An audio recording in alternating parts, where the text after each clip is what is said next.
अच्छा जी, ये order by जो है ये क्या काम करती है? ऑर्डर बाय का मतलब अगर आप इंग्लिश में देखें तो ऑर्डर का मतलब क्या होता है? तरतीब लगाना। और तरतीब हमेशा दो तरह की होती है। ठीक है जी, ऑर्डर का मतलब है तरतीब लगाना। क्लियर होगी बात?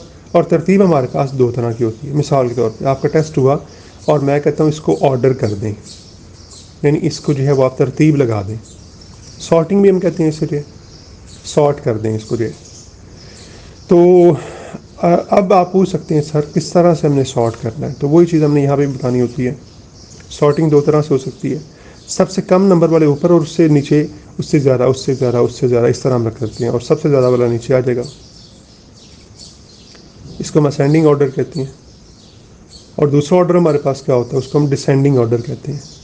और डिसेंडिंग क्या है कि सबसे ज़्यादा नंबरों वाला सबसे ऊपर, उससे कम वाला उससे नीचे, उससे कम वाला उससे नीचे। अच्छा, अगर फ़र्ज़ कर लें ये तरतीब लगाते हुए दो बच्चों के नंबर सेम है तो फिर क्या करेंगे हम जो? कोई मसला नहीं, किसी एक ऊपर रख दें और किसी दूसरे को नीचे रख दें, उससे कोई फ़र्क नहीं पड़ेगा, क्योंकि दोनों के नंबर सेम है। तो हम ऑर्डर जो है वो सेम तरीके से कर देंगे, यानी कि जिसको मर्ज़ी ऊपर रख दें, जिसको मर्ज़ी नीचे कर दें, कोई फ़र्क नहीं पड़ेगा। ओके जी, ये तो हो गया नंबरिंग की ऑर्डरिंग जो है।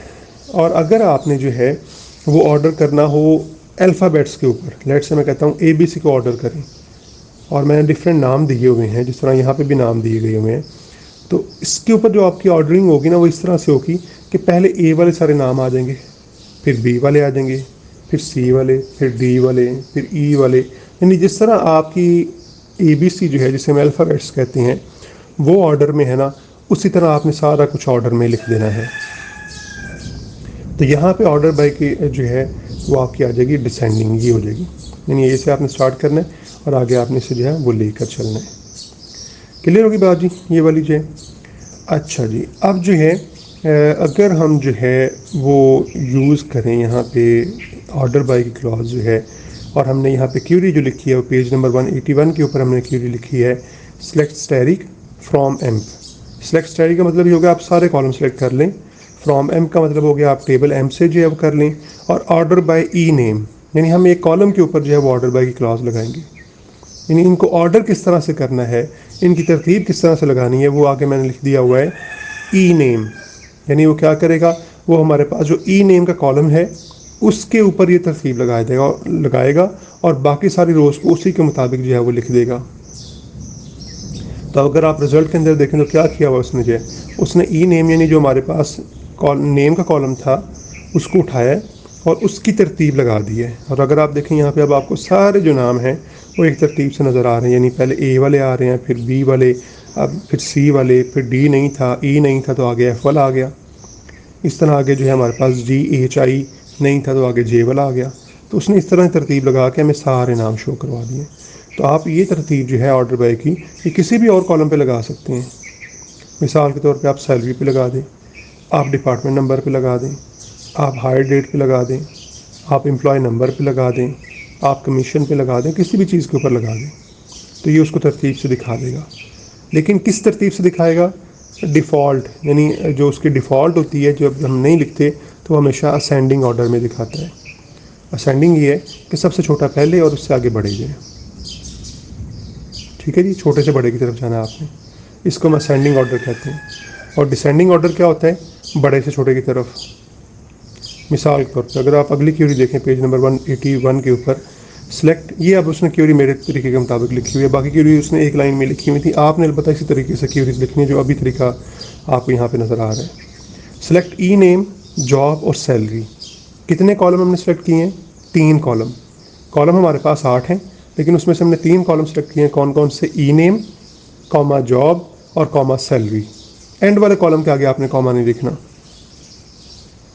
और फ्रॉम किस टेबल से? एम्प्लॉय के टेबल से। और ऑर्डर बाय क्या कर दिया? ऑर्डर बाय के अंदर हमने कर दिया सैलरी, लेकिन सिर्फ सैलरी नहीं लिखा, आगे हमने लिख दिया हुआ है डिसेंडिंग। डिसेंडिंग को शॉर्ट में लिखना और इसी तरह लिखना, आपने डिसेंडिंग पूरा नहीं लिखना, जो जिस तरह लिखा है आपने उसी तरह ही फॉलो करना है। तो डिसेंडिंग जो है DESC, असेंडिंग क्या होगा? ASC, और डिसेंडिंग क्या होगा? DESC। असेंडिंग अगर आप ना भी लिखें तो डिफ़ॉल्ट वही होता है, वो हमेशा असेंडिंग के मुताबिक ही करता है। लेकिन अगर डिसेंडिंग ऑर्डर में आपने देखना हो तो फिर आपको साथ डिसेंडिंग लिखना पड़ेगा। डिसेंडिंग का मतलब ये है सबसे ज़्यादा वाली वैल्यू पहले और बाकी जो है उससे छोटी बाद में, उससे छोटी बाद में, उससे छोटी बाद में। अब अगर आप जो है ये ऊपर जो टेबल हमारे पास दिया गया हुआ है एम्प्लॉय का, इसको आप देखें तो इसमें सैलरीज जो हैं वो दिखाई गई हुई हैं।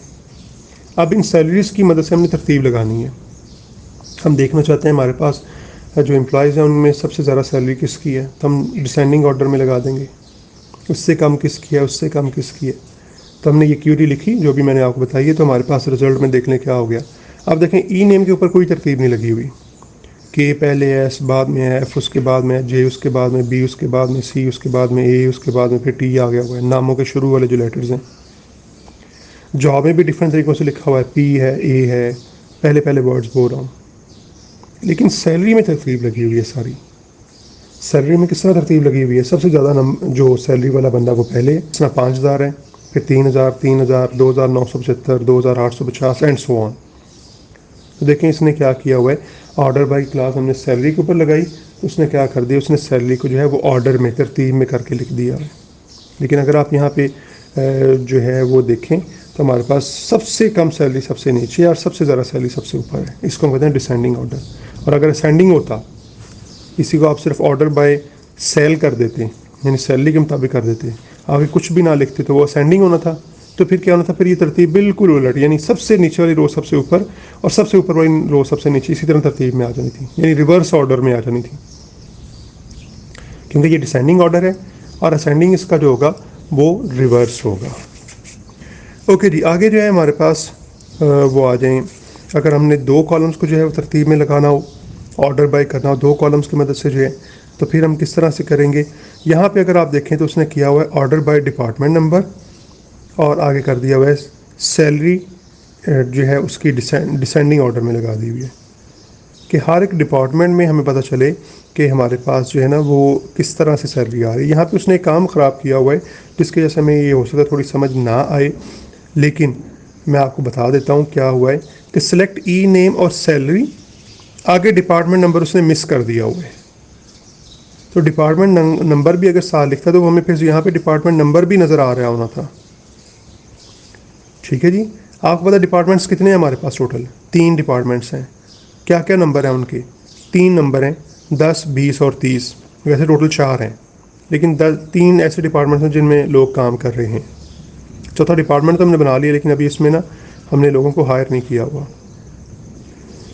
तो 3 डिपार्टमेंट्स हैं, उनके नंबर हमने देखे थे अभी पिछली एक क्यूरी के अंदर, 10, 20 और 30।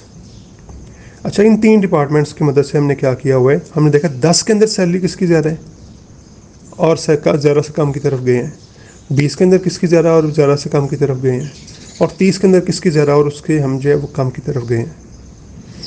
तो अब अगर हम यहाँ पे देखें तो हमने ऑर्डर बाय किया डिपार्टमेंट नंबर, वो लिखा नहीं हुआ साथ, इसलिए आपको समझ ज़रा कम आएगी शायद, लेकिन आप समझें कि साथ डिपार्टमेंट नंबर भी लिखा हुआ है। पहले फ़र्ज़ करें सारे 10 वाले हैं, फिर 20 वाले हैं, फिर 30 वाले हैं। ऑर्डर बाय हमने कर दिया डिपार्टमेंट नंबर और सैलरी को हमने डिसेंडिंग ऑर्डर में लिखा है।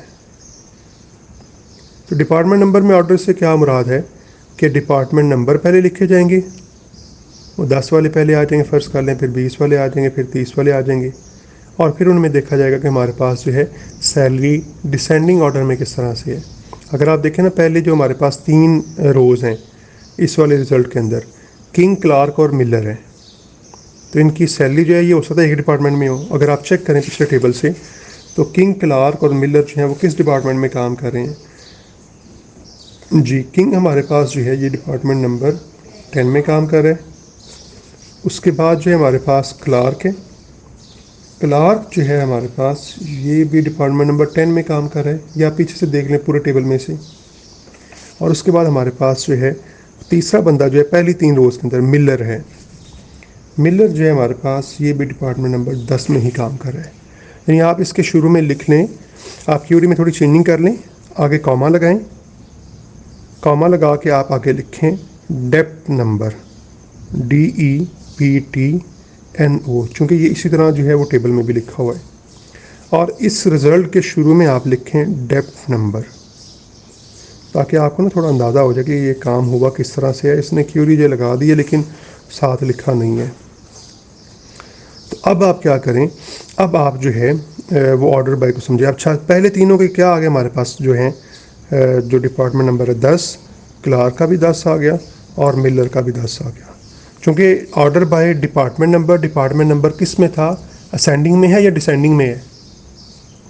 चूँकि इसके आगे कुछ नहीं लिखा हुआ तो ये हमेशा असेंडिंग ऑर्डर में होगा, तो लिहाजा यहाँ पे हमारे पास डिपार्टमेंट नंबर 10 से स्टार्ट होगा। अगर डिसेंडिंग में होता तो फिर ये 30 से स्टार्ट होना था। अच्छा, मुझे कैसे पता चला कि ये तीन एक ही डिपार्टमेंट में होंगे? क्योंकि आप अगर सैलरी को देखें ना तो वो 5000, फिर 2450, फिर 1300, फिर आगे फिर 3000 आ गई है। इन तरतीब फिर जो है वो शुरू से शुरू हो गई है। तो मुझे पता चल गया ये तीनों फिर जो है ना वो एक डिपार्टमेंट के ही होंगे, इसलिए इनके अंदर जो है ना वो सैलरी की तरतीब लगी हुई है। अच्छा, अगर आप स्कॉट और फोर्ड को देखें जो अगले दो रोज़ हैं, वैसे तो ये चलेंगी आपकी ना स्मिथ तक जो हैं, ये तीनों, ये बाकी जो हैं 1 2 3 4 5, ये पाँचों एक डिपार्टमेंट में काम करते हैं। मेन टेबल पे हैं स्कॉट, फोर्ड और जोन्स को देखें तो हमारे पास जो है जो स्कॉट है वो अगर आप देखें तो स्कॉट हमारे पास डिपार्टमेंट नंबर 20 में काम कर रहा है।